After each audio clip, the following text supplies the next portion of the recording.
Assim como Rafael, Alexandre teve a última conversa com o amigo Danilo Romano, de 35 anos, o piloto da aeronave. Na quarta-feira, ele me ligou e falou comigo: "Oi, Alexandre, tudo bem?" Eu falei: "Oi, Danilo, tudo não, minto." Ele mandou um WhatsApp para mim: "Oi, Alexandre, tudo bem? Como é que você tá?" Eu falei: "Oi, Danilo, tudo bem, e você?" Só que ele não falou mais nada. Alexandre, além de amigo, era o cabeleireiro de Danilo. Ele conta que o piloto o tinha como pai. E o Danilo, assim, conversava muito comigo, eu conversava muito com ele. E, enfim, e aí ele morre. E fica essas lembranças. Em cada lugar que ele ia, ele sempre me trazia uma lembrança. Danilo era sonhador, amava a profissão e queria realizar muitos planos, como revela o amigo. Tudo que ele foi, que ele será, ele ficou no nosso coração, meu, da minha família, do meu filho. Ele tinha um sonho. O sonho dele era ter um filho. Ainda é difícil acreditar que todos esses sorrisos e olhares não estão mais aqui. A Força Aérea Brasileira fez o transporte das urnas funerárias até o Paraná. O translado foi feito com a aeronave KC-390. Pelo menos 18 famílias de vítimas que residem na cidade de Cascavel e arredores optaram por não aceitar a proposta da prefeitura local de realizar um velório coletivo no centro de eventos municipal. No total, 27 passageiros que estavam a bordo do avião moravam na região, mas a maioria das famílias decidiu por cerimônias mais reservadas. O acidente aéreo entristeceu o mundo. O Papa Francisco encerrou a oração de Ângelus e com um pedido de orações pelas vítimas. O voo 2283 leva com ele vidas que hoje se tornaram um enorme vazio nas famílias. Eu só gostaria de valorizar muito o trabalho que ela fez aqui. A vida inteira dela foi dedicada para isso, para Deus e para a família dela. Para Deus e para a família dela. Ela sempre fez tudo da forma mais honesta possível, da forma mais gentil possível. Sempre tentava agradar as pessoas, colocando as pessoas em primeiro lugar, inclusive dela mesma. Eu sempre chamei a atenção dela isso. Por exemplo, chegava num domingo, como eu moro literalmente bem ao lado dela, tomava café e ia na casa dela. Domingo cedo ela já tinha saído. Dali a pouco ela voltava, eu falei: "Já foi bater perna, né, dona Denilda?" Ela falava assim: "Fui lá visitar tal pessoa, fui lá levar uma comida que estava congelada para tal pessoa." Era dela isso. Então não tem dinheiro que pague isso, não tem nada que substitua isso. Esse amor que ela tinha por fazer as coisas é impressionante. Eu preciso deixar vivo esse legado, eu preciso que as pessoas vejam isso.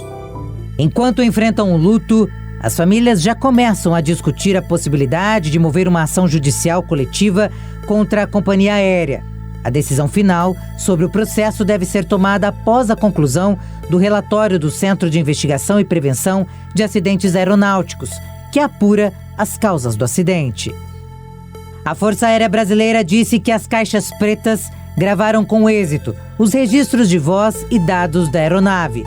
Segundo os investigadores, a análise preliminar dos dados indica que o ATR-72 perdeu altitude de forma repentina e que a análise do áudio da cabine sozinha não é capaz de cravar uma causa aparente para a queda.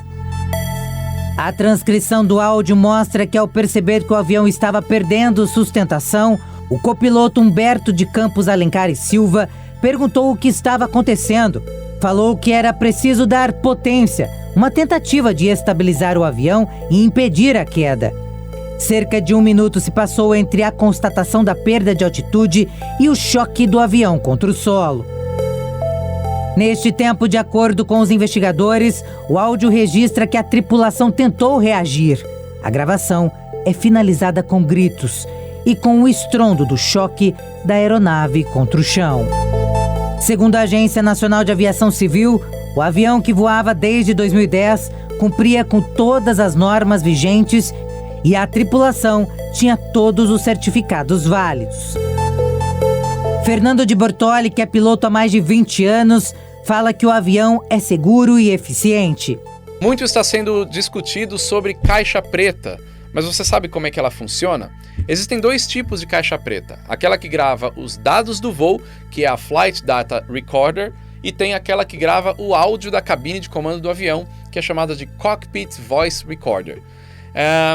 No caso da Data Recorder, ela que capta os dados, tem vários sensores espalhados pelo avião. Isso daí vai para uma central de computador que chega essa informação aqui na caixa preta. E nessa parte aqui, essa cápsula, ela tem um chip aqui dentro.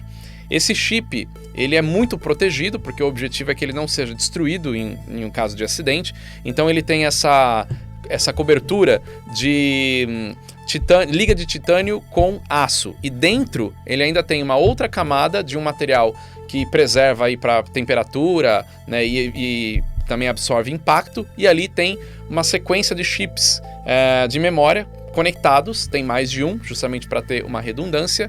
E isso é retirado pelos investigadores do CENIPA para conseguir fazer a leitura e pegar os dados. Então, nos dados de voo, eles vão pegar informações, muitas informações, mas entre elas velocidade, altitude, atitude do avião, a posição de comandos, situação do motor, sistemas, uma série de informações aí do funcionamento do avião, né, naquele momento.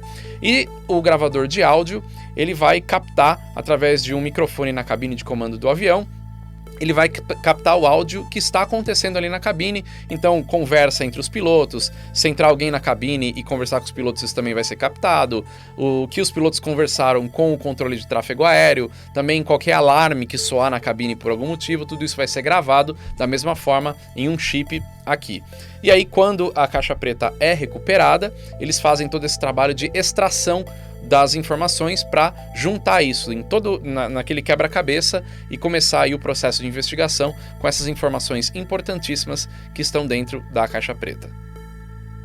O avião da Voipés era um modelo conhecido no mundo da aviação por sua capacidade de operar em aeroportos de pista curta e de difícil acesso no Brasil e em outras partes do mundo, especialmente na Ásia. O ATR-72 é um avião para voos regionais. ATR quer dizer aviões de transporte regional. Então, ele é um avião ideal para cumprir essas rotas mais curtas e operar em aeroportos que não tem tanta infraestrutura para receber um avião a jato, por exemplo. Nas rotas mais curtas, o avião ele é mais eficiente. E nos aeroportos com menos infraestrutura, com pistas mais curtas, ele consegue operar, ele não precisa de tantos equipamentos no aeroporto para embarcar e desembarcar o passageiro, ele tem a sua própria escada de embarque na porta traseira, então ele segue uma série de vantagens para operar nesse tipo de situação. O fato dele ter hélices acaba assustando as pessoas, né? Mas isso não significa que o avião é velho ou o avião é ruim. O avião, o motor turbohélice funciona exatamente da mesma forma que o motor a jato funciona. O que muda é o que está lá na frente gerando a propulsão. No caso de um motor a jato, você tem um grande ventilador ali na frente que joga uma quantidade de ar grande para trás, empurrando o avião para frente. E o turbohélice, né, a hélice, ela gera essa tração, mas a forma de rotação, né, para fazer essa hélice funcionar segue o mesmo jeito do motor a jato, com turbinas, com compressores, usa o mesmo tipo de combustível, inclusive. Então os motores são muito parecidos e o motor turbohélice é muito confiável. E o motor turbohélice também tem uma grande vantagem em operar em aeroportos sem tanta infraestrutura, porque ele não corre o risco de sugar coisas, detritos ou qualquer coisa que esteja ali na pista. Então são muitas vantagens a operação desse tipo de avião. Em termos de estrutura do avião, né, ele oferece também aquilo que precisa para garantir a segurança de voo. É um projeto muito consolidado, o ATR, fabricado lá na Europa, com milhares de unidades produzidas, vendidas para vários países do mundo. Aqui no Brasil também já opera há bastante tempo.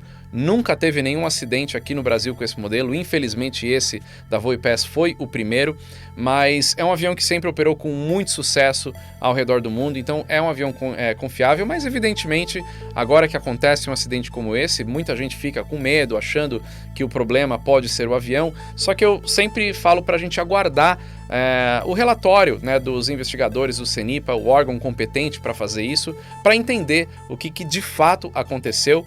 E podem voar tranquilos, porque principalmente nesse momento os operadores de ATR no Brasil já estão muito antenados com tudo que está acontecendo. Então assim, de maneira geral, é sim um avião seguro, com milhares de unidades voando diariamente pelo mundo, inclusive aqui no Brasil, e é graças a um avião como o ATR que muitas cidades pelo país conseguem ser atendidas pela aviação regional. O acidente com o modelo ATR-72 trouxe à tona discussões sobre o funcionamento do sistema antigelo dessas aeronaves. Muito tem se falado sobre sistema de degelo e antigelo, mas o que exatamente isso significa? São dois tipos de sistemas que funcionam de formas diferentes. Em aviões a jato, né, que voam em altas altitudes, tem um sistema chamado antigelo. Ou seja, no bordo de ataque da asa, na parte da frente da asa, em outras áreas também, como na entrada de ar ali do motor a jato, na asa do estabilizador horizontal lá atrás do avião, tem uma superfície metálica com um sistema de aquecimento. Então aquilo vai ficar aquecido para que quando o avião enfrentar áreas de baixíssimas temperaturas e possíveis formações de gelo, aquela área aquecida vai impedir que o gelo fique grudado ali, né, atrapalhando o perfil de voo, né, atrapalhando a forma que a asa funciona.